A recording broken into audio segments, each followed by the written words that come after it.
말씀하시는 거 가운데서 저도 같이 얘기하고 싶은 부분이 하나 생겼는데, 그 외신에서 그런 이야기들을 이제 보셨다고 그러면서 설명을 해주셨는데, 저도 여기 오늘 아침 신문 보고, 그 다음에 며칠 전 또 다른 신문을 보면, 예.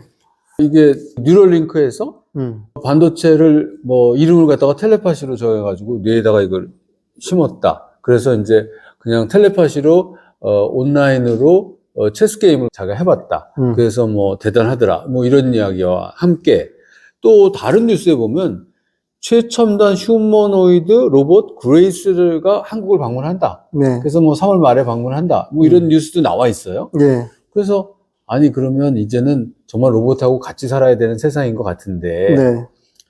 그 제가 독서 모임에서 갔더니 김난도 교수의 2024년도 트렌드 얘기를 하면서 맨 마지막에 뭐가 있냐면 돌봄 경제라는 게 있더라고요. 예. 그 돌봄 경제가 뭐냐 하면 노약자 인구가 늘어나니까 어떤 식으로든지 돌봄에 대한 그 간병사라든가 뭐 여러 가지 그 분들을 육체적인 걸 좀 도와주고 움직이는 걸 도와주고 아니면 뭐 말동무를 해줘야 되니까 예. 뭐 이런 것들 이런 돌봄을 하는 그런 어떤 경제가 지금 발전해 가고 있습니다. 그러는데 거기를 가만히 보니까 로봇이 대체를 하는 것 같아요. 예. 그래서 지금 여기 뭐 휴머노이드 로봇이 그레이스가 뭐 한국에 온다 그러는데 여기 기사를 읽어보니까 칠드런 로봇이라고 그래가지고 한 1m 20 정도 되는 로봇이 이제 만들어서 하반기에 판매하겠다 뭐 이런 뉴스가 있더라고요. 예. 그래서 야 이게 돌봄 로봇 하면 또 생각나는 게 사실은 바이센트니얼 맨 예, 예. 200년 산 로봇 예, 예. 200년 산 로봇이 아니고요. 보니까 200년 산 사람이라고 이렇게 그렇죠. 되어 있죠. 예. 그래서 그 영화가 생각나서 오늘 사실은 제가 박 대표님 모시고 아니 그 영화 이야기를 좀 했으면 좋겠다. 아, 예. 그 영화를 보면은 200년 동안에 그게요. 제 기억에 2005년도에 로봇이 나왔다가 2205년도에 이제 로봇이 죽는 거예요. 사람이 돼가지고. 맞죠? 네. 네. 그런데 아 그래 맞아.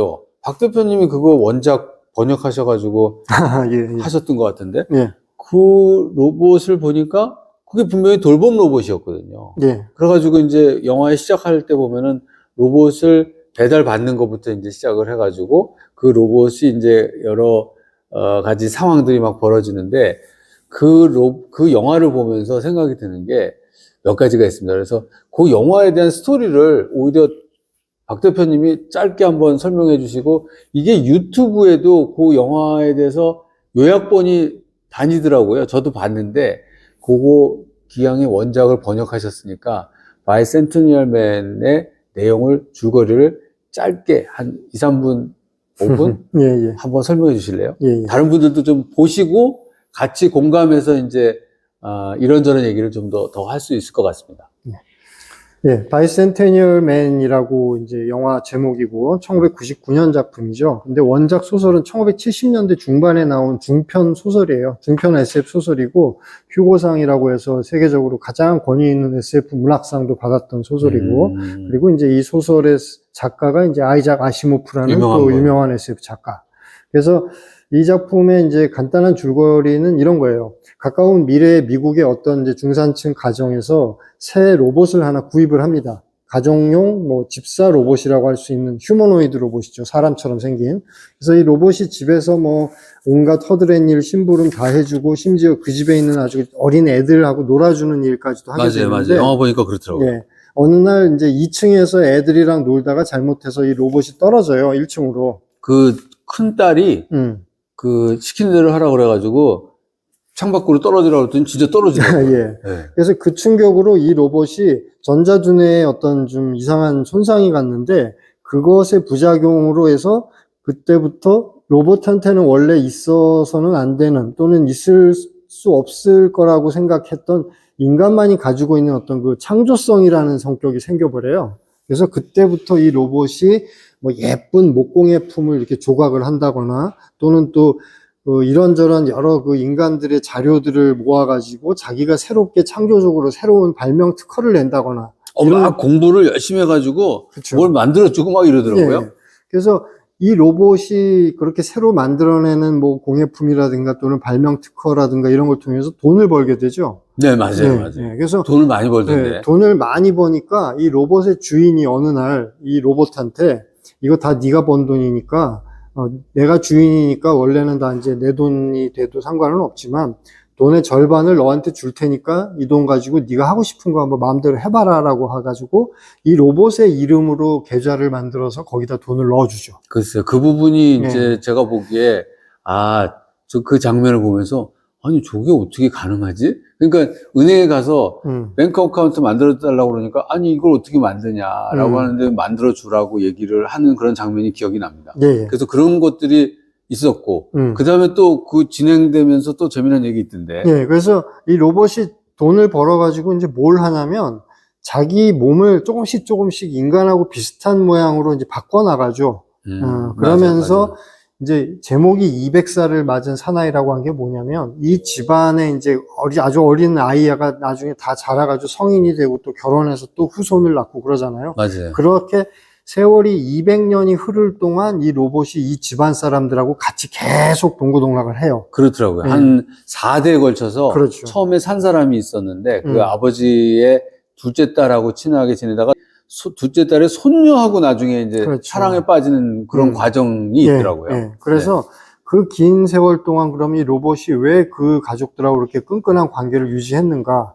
그 행복한 인간 가족들하고 같이 살면서 자기도 인간이 되고 싶다. 인간들한테 나도 사람으로 공인을 받고 싶다. 인정을 받고 싶다. 이 욕구가 이제 생긴 거예요. 그래서 돈을 버는 족족 자기 몸을 인간과 비슷한 어떤 유기체 부품으로 바꾼다든가 하는 식으로 나중에 맞아요. 보면은 바꾸더라고요. 예, 처음에는 이 로봇이 이제 누가 봐도 금속성 몸체를 가진 소위 말하는 이제 깡통 로봇 모양이었는데 그렇죠. 나중에는 이제 로빈 윌리엄스라는 이제 배우가 로봇 연기를 하는 식으로 인간의 모습으로 완전히 겉모습이 바뀌죠.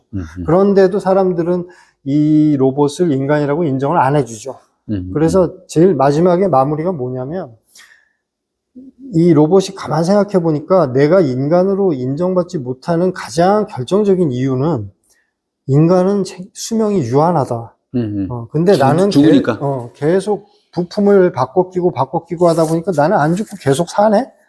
그러면 내가 인간으로 인정받기 위해서는 나도 그럼 유한한 수명을 가진 존재로 바뀌어야겠구나. 그래서 제일 마지막에 보면 자기 몸의 모든 부품을 인간처럼 한번 이제 부식이 되고 소모가 되면은 대체가 불가능한 어떤 유기체 몸체로 완전히 바뀌어버려요.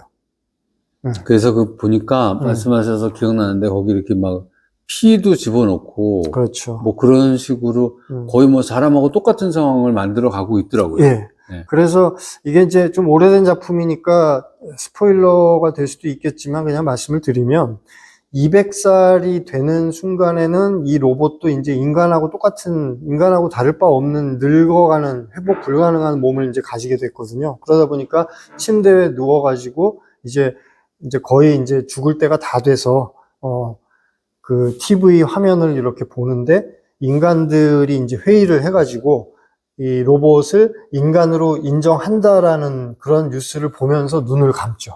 네, 맞아요. 그 장면 기억이 납니다. 감동적인 그런 이야기입니다.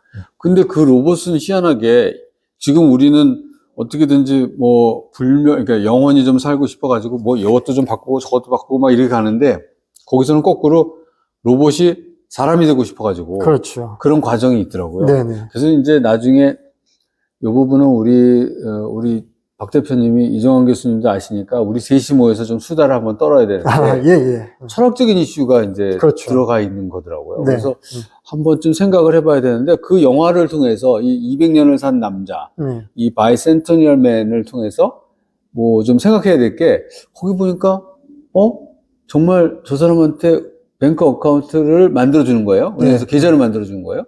그래서 제가 저게 가능한가? 근데 사람들이 이렇게 생각을 해보면 가능할 것도 같다는 생각이 들어요. 요새 AI로 만들어서 이게 저작권이 누구 거냐? 그럼 그렇죠. 돈 벌면은 누가 가져가야 되냐? 그거는 내 거지, 인간 거지. 왜 우리가 프로그램은 아니지 않냐? 거기다 그렇죠. 돈을 줄 수는 없으니까. 실체가 아니니까. 그런 얘기가 있는데 시간이 가면서 정말로 그런 법인격을 갖게 될까요? 되는 것들이 다른 SF 영화에도 좀 있습니까? 이미 이 바이센테니얼맨이라는 영화에서도 로봇이 자기 이름으로 된 계좌를 갖잖아요. 네. 그러니까 제한적이나마 법인격을 부여받았다는 거죠.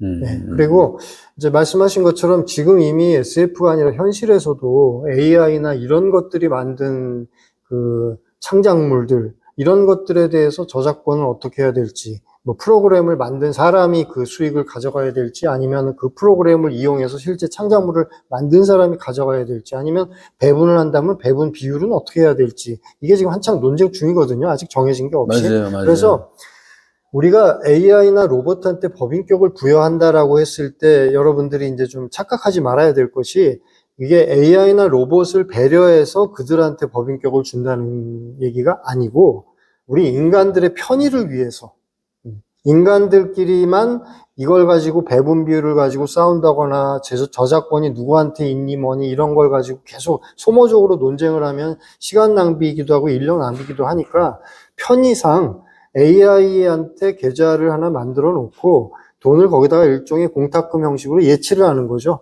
그런 다음에 나중에 시간을 두고 천천히 사회적 공론장에서 뭔가 합의가 도출이 될 때까지는 그 돈을 거기에다가 임시로 예치를 해놓는다. 아마 이런 개념이 될 거예요, 현실에서는.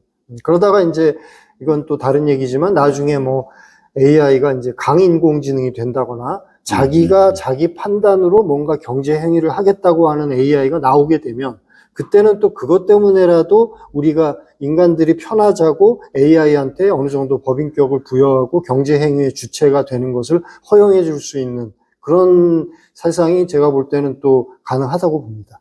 아, 그렇구나. 사실은 그 장면을 보면서, 저게 가능한가 했다가, 저거 가능할 수도 있겠네라고 생각을 했던 것이, 사실은 기업이라는 것이, 기업 활동을 할 적에 기업이 사람이 아닌데 우리가 법인격을 부여해 놨잖아요. 그렇죠. 그러고서는 기업 안에 몇 사람이 모여서 같이 활동하면서 돈을 번 거를 나눠 갔는데, 돈을 나눠 갖는 그 과정은 알아서 하고, 그렇죠. 일단 그 법인격에다가 돈 거래를 하는 거죠. 그렇죠. 그럼 로봇이 받은 다음에 로봇을 만든 사람이 한두 사람이 아닐 테니까, 그렇죠. 소프트웨어 만든 사람부터 시작해서 하드웨어 만든 사람 그렇죠. 쉽게 나눌 수도 있고, 네. 소프트웨어 중에서도 또 뭐 내가 어디를 만들었고, 그러니까 여기다가 일단 돈을 집어넣고 나눠 갖는 거는 알아서들 하세요. 그렇죠. 하는 그런 컨셉으로 네. 저 이제 말씀하신 게 이해가 되네요. 네네, 그렇죠. 자, 그런 세상이 올 것 같습니다.